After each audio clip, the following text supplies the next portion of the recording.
ကားဘော်တွေကလုံးဝစွာတက်နေတယ်ပေါ့နော်အတန်းရှင်းနောက် display ကိုစီတယ်ဒီကောင်လေးကတော့ Java robot လေးဖြစ်ပါတယ်writing design ပေါ့နော် Java ကိုဒါ brand new အသစ်ဖြစ်တယ်သူရဲ့ Italy အလံလေးအစအကုန်ပါတယ်ပေါ့နော် Java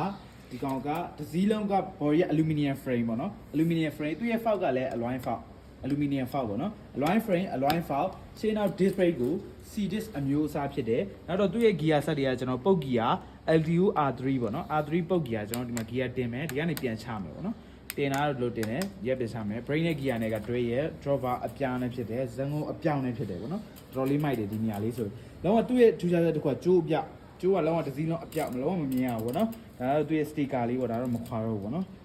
သူ့ရဲ့ frame size ကကျွန်တော် million ဖြစ်တယ်ဒီ crank ကကျွန်တော် LT 5ပေါက်ရှေ့ gear 2ချက် LDU gear နောက် gear က R3 LDU ကိုကျွန်တော်8ချက်28ပေါ့နော် gear နောက်တော့ carbo head နဲ့ဖြစ်တယ်ဘိန်းရဲ့ weight ကလည်းလုံးဝပေါ့ပေါ့လေးဆိုတော့ဘိန်းလေးကလုံးဝကြွားတယ်ပေါ့နော် Java robot လေးဖြစ်တယ်ပေါ့နော်အရောင်လေးကကျွန်တော်တို့ဒါအပြင်မှာကြည့်တော့ midnight အရောင်ဘက်ကိုနည်းနည်းတွားရပေါ့နော်ဈေးနှုန်းတွေကတော့ကျွန်တော်တို့ comment ထဲမှာရေးပေးရမယ်ပုံသေးသေးက Viber နဲ့လာဆက်သွယ်လို့ရတယ်ကျွန်တော်တို့ site မှာလည်းကိုယ်ငွေကြားစိတ်ကြိုက်လာရွေးချယ်ဝယ်လို့လည်းရပါတယ်ခင်ဗျာ